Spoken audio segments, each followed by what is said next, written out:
right. Hi, I'm Janet Pritchett. I'm running for Fishers City Clerk. And I'm Jocelyn Vare. I serve you now on the Fishers City Council. I'm an at-large member running for re-election. And this is my pup, Kluski, who's kind of cuddling in the middle of us. That's okay, that works. I don't think he'll contribute much to the conversation though. He's very supportive. Yes, he is, very much.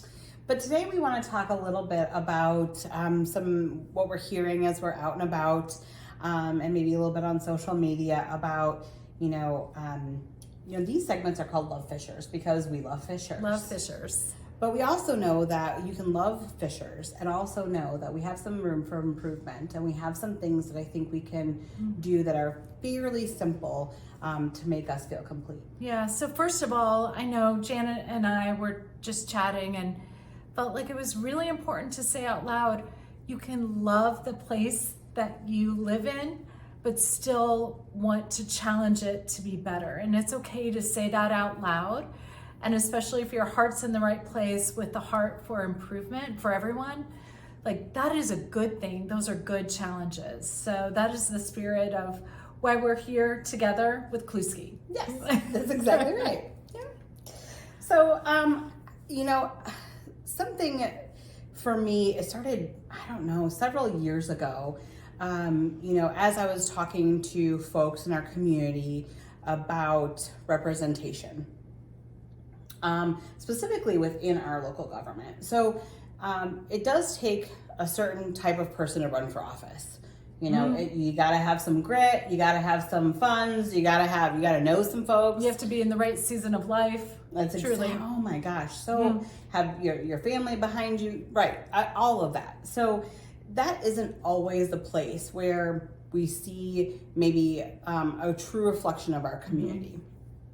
So then in that case, what do you do next? Where else can you see some of the diverse thoughts and folks and the stuff that makes our community really enriched? Right. So you're saying to represent our community and have all those diverse voices heard, we might not be able to channel that all through elected officials. Right? So where else can we plug in? Where else can we hear our neighbors' voices? And I believe, and I know you do too, like the more diverse voices, the more perspectives you have at the table, the better the outcome. But sometimes that's messy, right? Sometimes that's uncomfortable. Sometimes that takes longer. It's harder. It is harder. But it's important, and that's how a good community gets built. So, okay, so what's your question? So how do you plug in? So how do we do this? Yeah, how do we make sure that like Fishers represents the community as it's growing and changing? I could count. I'd probably be a millionaire if I could like monetize the amount of time someone has said to me, oh my gosh, Fishers has changed so much in the last 10, 15, 20 years. Used to be a cornfield. Now we have all these great buildings. Now it's IKEA. Yeah. So we know that it's growing and changing. How do we make sure that the folks that are coming here from all parts of the world for jobs or which is a great thing. It's so great. But how do we make sure that their voices are being heard? And how do we make sure that we're cognizant of that? And that it's not just, hey, we're glad you're here, but hey, let's link arms and really like work together to make this community work for everyone. Yeah. How do we do that? So I think we both have a few ideas.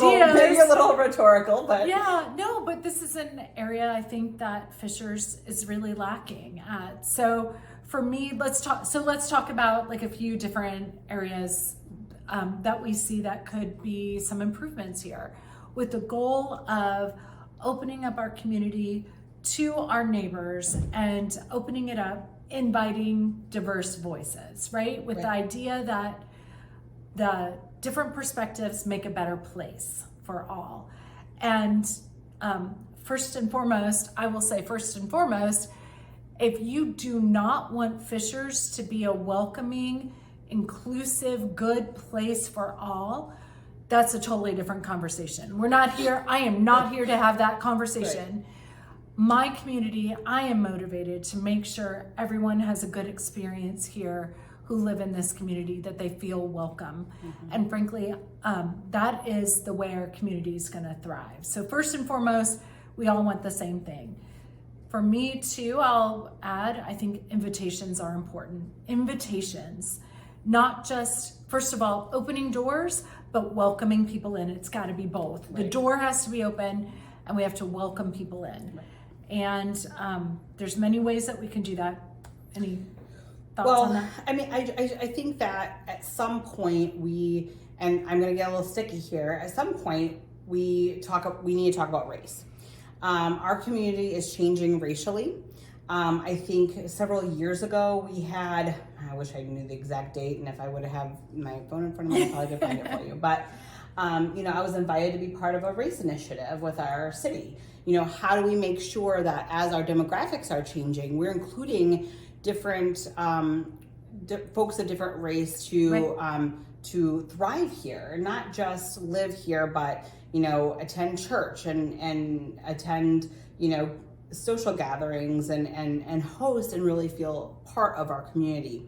And unfortunately, that was waylaid by some national noise, and that's disappointing. I think there's not a big enough push to make sure that our community is understanding that that there is racial tension, and there is, when we go door to door, we're hearing, that it's just kind of swept in the rug. We don't talk about it. And how can it get better if we don't talk about it? And going back to what you're saying, it's going to be messy, and it's going to be uncomfortable, and it's going to be hard. But we can do this. But we can do it. I know we can do this. And our community needs it, and they want it. And that means making sure that, maybe we don't have a really diverse set of, running candidates, let's say. And we have a little bit of that happening this time around, but that's historically a no-go. But other areas are appointed. Yes. Has our community understood the relevance of appointed positions now more than ever, right? Oh boy, haven't we learned that. Yes. But can I jump on that? Please do. This has been one of the things that I've worked on since I joined the city council. Because when so the city council has the privilege of making appointments to many city boards and commissions. That's an important responsibility. When I became a part of that responsibility, I was shocked to see the makeup of our appointees were the same people over and over again. There were no term limits, and it was the same people. And that doesn't mean they weren't serving well. It just means year after year, it was just the same voices sitting at the same table, right? Working on the same stuff for this diverse community that we have. I tried so hard to ask our city council, let's take a step back and let's open up invitations for the community at large to be considered for these appointments. Shot down the next year, shot down the next year. So here we are with, frankly, the majority of our city council making all these appointments, and it's the same old people, and I can't make a change in that. So I'm going to keep trying, but I think that is important for our community to know that if you want to participate as a community member in a board or commission from our city, it's not available to you. It is not available to you. And that's a shame. And that's really absolutely wrong. So I'm going to keep working on that. When you talk about like boards and commissions, these are the places where ideas are generated. So, you're talking about, a planning board or planning commission. When we're talking about what builds our city and what makes our city, these are the voices. These are the ones. And so, in my opinion, they shouldn't. This on the web. Sorry, Siri. They shouldn't be the same people. They should be, folks that, we should look around and say, who's not represented here? Whose voices aren't being heard? We have a very robust and growing Muslim community. Yes, the largest in the whole state Muslim community here in Fishers, Indiana. And we had the opportunity to meet with the board, and they are they're very eager to be involved and so community conscious. Yes. So thoughtful. And as they're bringing folks in for their school and for and to build their community with their church, like, why are these folks not invited to be part of these amazing boards and commissions or groups that are affiliated with the city, or just there's so many pathways that we could open the door, make invitations in, that are absolutely closed right now. And I must say, I'm going to step in right now and just say, from my perspective, looking at the city and the current city leadership, it feels over and over again a pattern of, we can do the right thing, the best thing for our community that might be challenging, sticky, difficult, or we can take an easy way. And it seems time and time again, without fail, the choice has always been, let's go the easy way, which is using the same people, same voices, just get things done. Well, right, because it's not sticky, and you don't have to stop and explain, and we don't have to reiterate, and I understand that too, but you know, and that's the thing that I keep coming back to. You know, we can say, you know, hey, we love the community, and these groups of folks that we're talking to, they do too. Yes, they do too, and they want to be a part of it. And it is much different than saying, hey, let's build a mosque, than, hey, let's come and be part of the commission, be part of the planning, be part of this community that we're building, because they're doing it. They're building too. We need to hear from your community. We need to serve your community and your community and your community and your community. Yes. Do you remember in 2022, our amazing administrators from HSC schools applied for a federal grant that we were successful. I think the award actually happened in 2023, but I had the remarkable opportunity to read through their application. It was robust, and I learned so much about the mental health needs of our students, and importantly, the makeup of our students. 21,000 students over that are served by HSC schools, and 1 in 3 students is a student of color. And if that must shape our decision making, that must shape our open-mindedness to be sure that we are listening to those students, those households. It's relevant, it's important. Well, and I mean, and then to turn it, you know, I keep, you know, to come back to the talk about, you know, racial differences, you know, our makeup, that is changing as well. And we want our community to be here and to worship here and to gather here and to be a part of the community as we grow.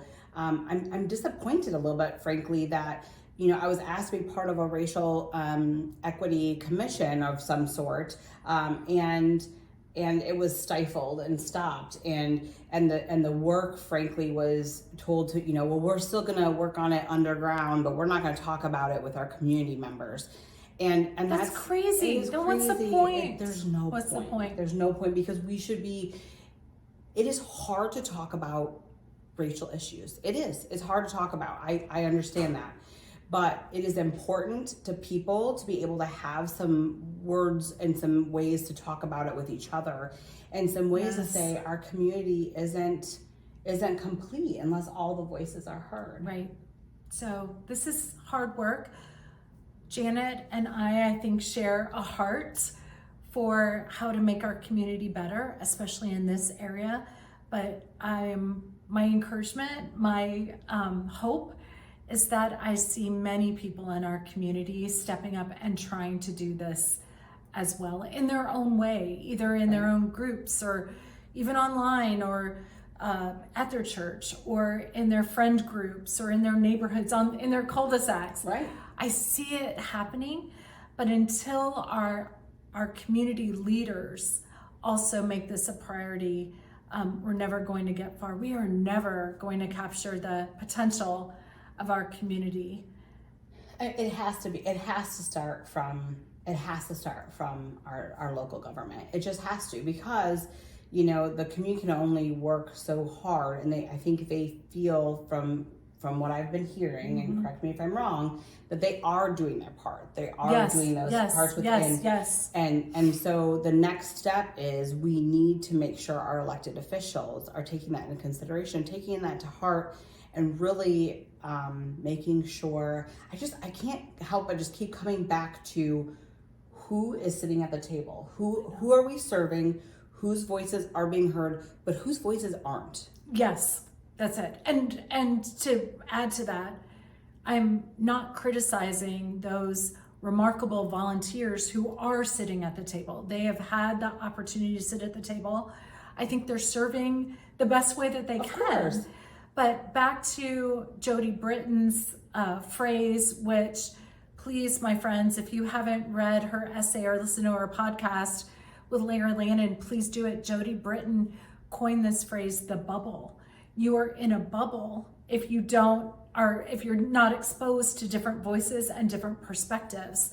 So I credit those people that have been serving, but let's pop that bubble and let's get more voices heard. I love Fishers so much, and this is an area we can do so much better for our citizens. We can. We need your help. We need to make sure we have our elected officials, and we need to, make sure that that we have people who are willing to say, I'm not going to take the easy route. We're not going to just keep appointing the same people. We're going to make sure we take a look around and invite wholeheartedly with our arms all the way around. Yes. And say, come with us and come sit with us. And come sit with us and let me hear you. Yep. Let me hear you. Yep. Okay, we got that all figured out. But seriously, we have work to do. So let's do it together and make Fishers a good place for everybody. Yeah, because we love Fishers. We love Fishers. Klisky loves Fishers too. Yeah, you just take a nap. Yes. All right, everyone. Thank you. Thanks very much. Klisky says bye.